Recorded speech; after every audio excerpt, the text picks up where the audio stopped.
Okay, let's get started. Now we are discuss about the Poetics by Aristotle. Chapter 15. The Essential of Character. In respect of character, there are 4 points to be aimed at. First and most important, that they shall be good. There will be an element of character in the play. If as has been resolved, what a person say or does reveals a certain moral purpose and a good.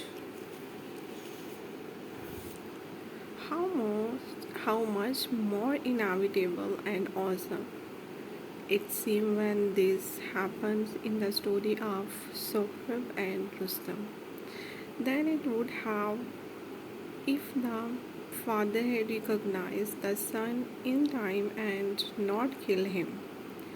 The tragic effect is heightened if the deed is done and truth discovered later. It's also to be kept in mind that in the Greek sense, tragedy meant a serious drama, not necessarily one with an unhappy end. Aristotle has unusual gives example to illustrate his observation. Aristotle puts forward 4 types of action resulting in disaster.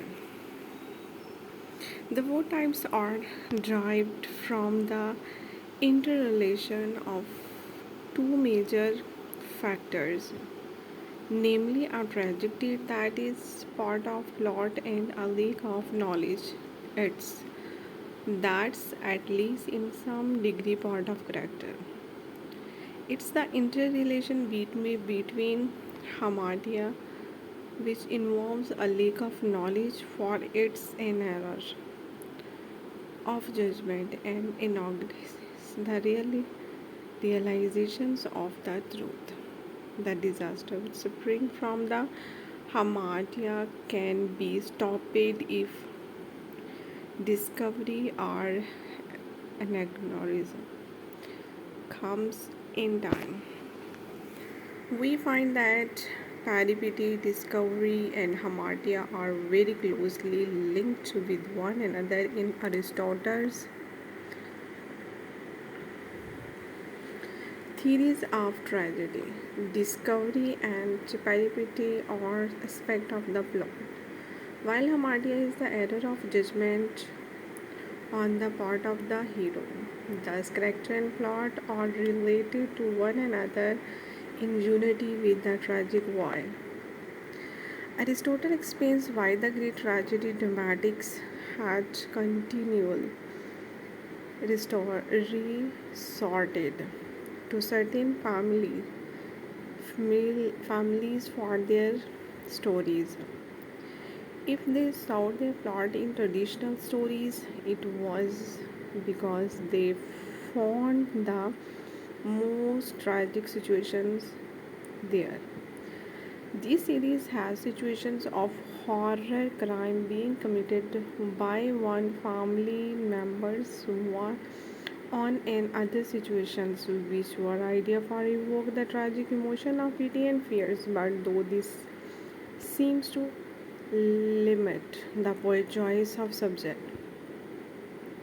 Aristotle remarks that it's the poet handling of the traditional material that while will make the play good or bad. Once again emphasize his one the poet as maker or as craftsman. The 4 essentials of character. In the chapter, Aristotle discusses essential of the tragic character. In characterization, 4 points are to be aimed at.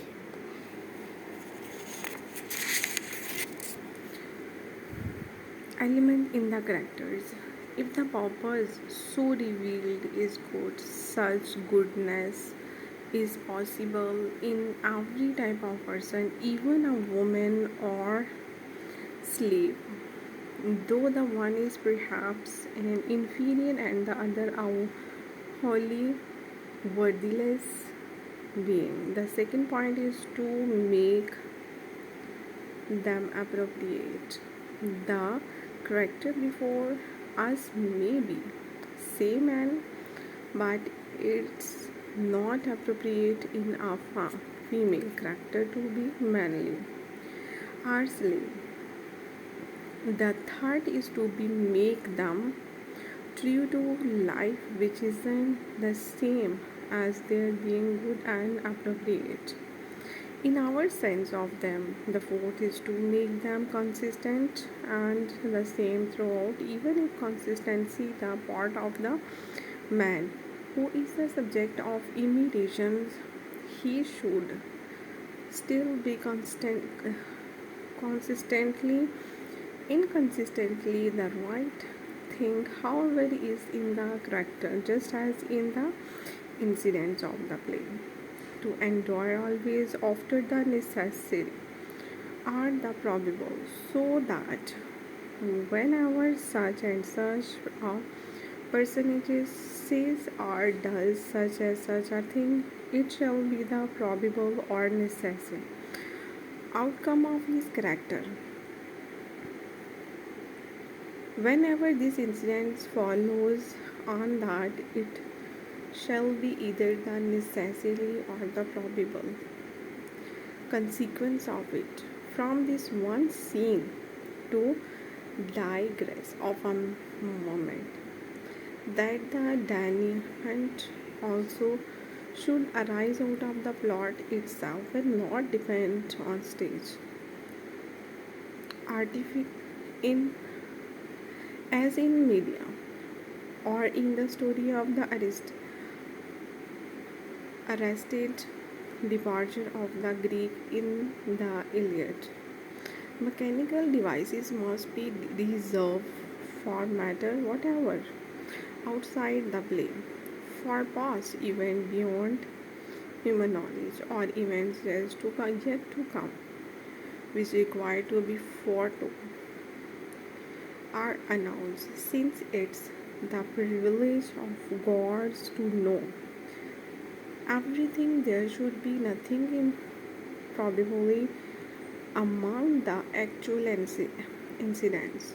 If it be unavoidable, however, it should be outside the tragedy, like the improbability in the Oedipus of Sophocles. But to return to the character, goodness goodness is one request of the character. The character must be shown to be good. The requirement also caused some surprise and controversy among scholars and critics. Aristotle is totally in this favor of wickedness unless it's absolutely necessary for the plot. The character of the personage shows goodness if the purpose shown by him is good. This is irrespective of the class to which he may belong. Aristotle rather than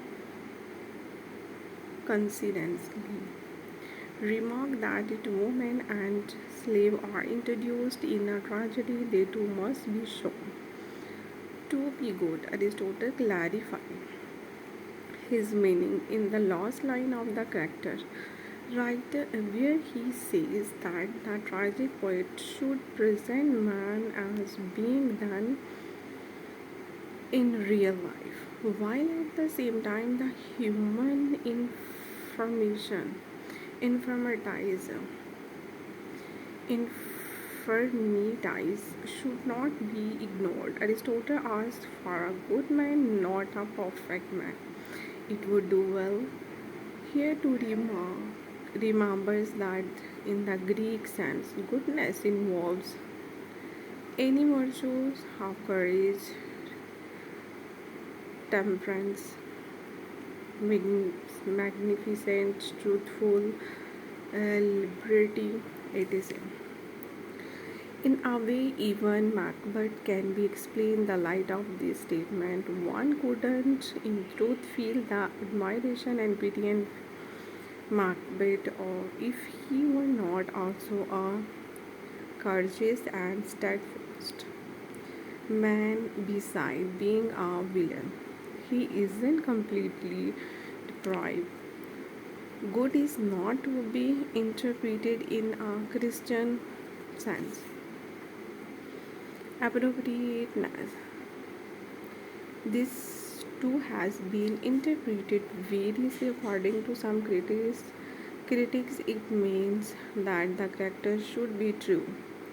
To type Aristotle creates a difficulty because he doesn't clarify as to what the character should be appropriate. This has led another group of critics to say that the character must be represented as they are in traditional source and the myth. What Aristotle probably meant was that the character must be true to the status he belongs to, for Greek society was one in which social and legal status was strictly adhered to, thus meaningless would be inappropriate in a woman and dignity and nobility in a slave. Truth to life or reality. The next essential aspect of a successful characterization is that character must be true to reality. This is an easily understood observation is closely connected with the fact that we feel pity and fear. The special tragic emotion only for men with whom we can identify ourselves. And we can identify ourselves only with those men who shows correspondence to actual life. Poetry imitates life through the action of man. The actions of men are motivated by inner nature. Characters should act and speak as they would indeed do if the circumstances presented in the play exist in reality.